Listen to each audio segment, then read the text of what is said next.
కష్టానికి పరాకాష్ట ఏమిటి అంటే తన కష్టం చెప్పుకోవడానికి ఇంకొకడు లేకపోవడమే పెద్ద కష్టం. కష్టం ఇప్పుడు తరిగిపోతుంది అంటే మన కష్టం చెప్పడానికి ఒక మనిషి ఉంటే చాలు, సగం కష్టం తీరుతుంది. రాముడికి రామాయణంలో కష్టం చెప్పుకోవడానికి చుట్టూ ఉన్నారు. లక్ష్మణస్వామి ఉన్నాడు, హనుమ ఉన్నారు, సుగ్రీవుడు ఉన్నాడు, వానరులు ఉన్నారు, ఎందరో ఉన్నారు. సీతమ్మకి ఎవరున్నారు? నోరు విప్పి చెప్పుకోవడానికి ఎవరూ లేరు.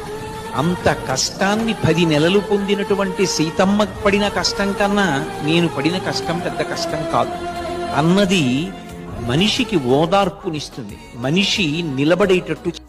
సుందరకాండలో సీతమ్మ పిలిచి ఓ మాట అడిగింది.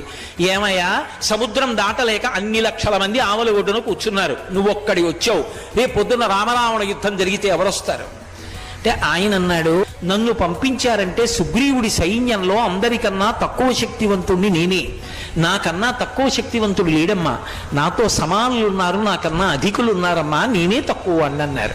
ఎవరు అనగలరా మాట?